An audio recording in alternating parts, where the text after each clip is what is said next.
सी festive season में लोगों की पर टिकट बाइंग की वैल्यू कम हो गई है। हम्म। मगर स्टोर पे लोग आ रहे हैं, वो पहले 10,000 का सामान ले रहे तो अभी 1,000 रुपए का सामान लेके जा रहे हैं।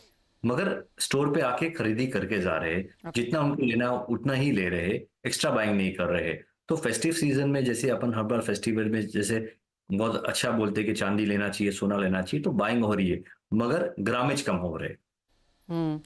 तो बाइंग अभी भी यहाँ पर हो रही है, लोग अपने बजट के हिसाब से खरीद रहे हैं, लेकिन कम खरीद रहे हैं, लेकिन फिर भी खरीद रहे हैं क्योंकि इंडियंस एज पर से यहाँ पर सोना चांदी लेते ही हैं, जो भी उनको प्राइस मिले। एंड स्पेशली अभी तो यहाँ पर त्योहार हैं, ऑस्पिशियस दिन है, तो बाइंग यहाँ पर देखने को मिल भी रही है।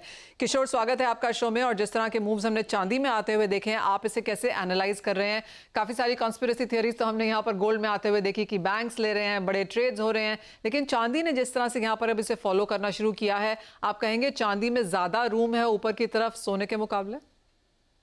Good morning Manisha. I think यहाँ पे ये चीज है कि आप पिछले 1-2 साल से काफी एनालिस्ट्स सिल्वर का बहुत बड़ा रैली प्रेडिक्ट करते आ रहे थे, and but nobody was really successful. बहुत लोग ये बोलते आ रहे थे कि सिल्वर आउट परफॉर्म करेगा। पिछले आई थिंक 2023 से लेके काफी लोग बोल ही रहे थे सिल्वर आउट परफॉर्म करेगा, बिकॉज वो जस्ट रिलेटिव वैल्यूएशंस पर्सपेक्टिव से देख रहे थे। बट एक्चुअल जो फिजिकल डिमांड के पर्सपेक्टिव से देखे तो सिल्वर इतना खास ट्रेंड दिखाई नहीं दे रहा था, एंड एक्यूमुलेशन डिमांड नहीं था। सो सिल्वर में दो चीजें होते हैं। वन इज दैट कि मेटल का रैली और underlying any any supply disruptions, specially metals में अगर सप्लाई डिसरप्शंस आता है तो कहीं ना कहीं आपको सिल्वर का पॉजिटिविटी आता है। सेकंड इज कि आपको investment demand, which is the physical demand, जो आता है जाता है टाइम टू टाइम। बाकी तो इंडस्ट्रियल डिमांड तो आपको रिलेटिवली स्टेबल रहता है।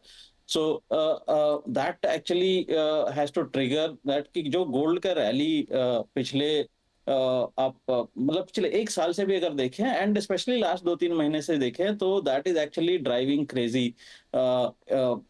एंटिसिपेटिव रेट कट से आपको जो गोल्ड में रैली मिल रहे हैं, एंड अगेन डॉलर स्ट्रेंथ के साथ साथ भी गोल्ड में रैली मिल रहा है। सो आई थिंक कहीं ना कहीं इन्वेस्टमेंट डिमांड प्रेशियस मेटल्स की तरफ इंक्रीमेंटली ग्रो हुआ लास्ट 2-3 महीने में। एंड सप्लाई डिसरप्शंस का तो स्टोरी कुछ समय से चल ही रहे हैं। The underlying supply will be much lower than the demand. Probably around roughly Herschel will be much better judge to the probably around 1.2 billion ounces के आसपास का डिमांड आ जाएगा। तो दोनों स्टोरीज एक साथ आ गया, और ETF is where the investment demand can be seen, and उसके वजह से आपको एक ट्रिगर जो मिला है।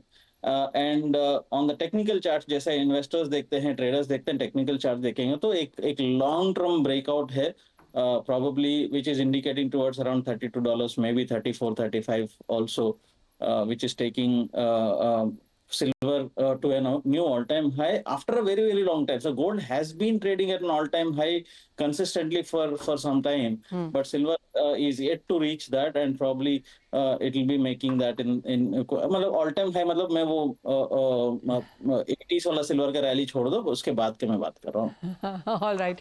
तो तेजी यहाँ पर चांदी में भी आना बाकी है, जो हम इतने समय से सुनते आ रहे हैं कि चांदी सोने को आउट परफॉर्म करेगी, वो अभी भी यहाँ पर देखना थोड़ा सा बाकी है।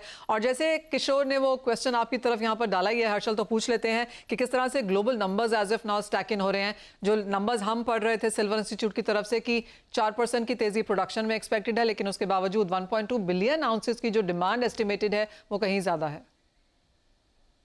मनीषा, जैसे कि आपने पहले कहा कि वैसे देखने जाए तो सिल्वर ऑलमोस्ट 2018 से कंसिस्टेंटली डेफिसिट में रहा है। 2023 की बात करें तो ग्लोबली रफली 5,500 टन की डेफिसिट ग्लोबल मार्केट्स में थी। लेकिन एक पॉइंट जो बहुत इंपॉर्टेंट है, और शायद जैसे किशोर ने मेंशन किया कि काफी टाइम से लोग एंटिसिपेट कर रहे थे लेकिन वो रैली आ नहीं रही थी।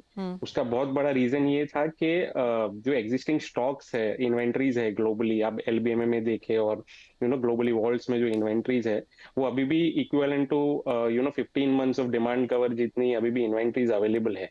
तो I think over a period of time, next 1 साल 1.5 साल में जब ये इन्वेंट्रीज ड्रॉ डाउन होना शुरू होंगी, तब आई थिंक सिल्वर में जो एक ट्रू सेंस में एक फंडामेंटल ड्रिवन रैली आएगी।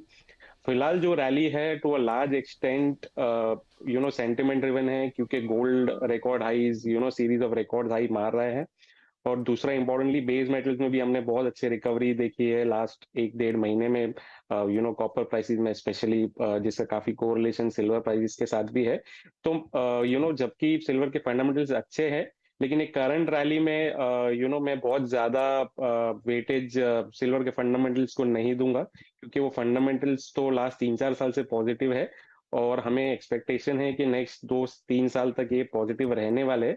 पर ये जो पेस और जो एक्सटेंट ऑफ दिस रैली है, वो काफी स्कोप छोड़ता है काफी करेक्शन आने के गोइंग फॉरवर्ड एज वेल।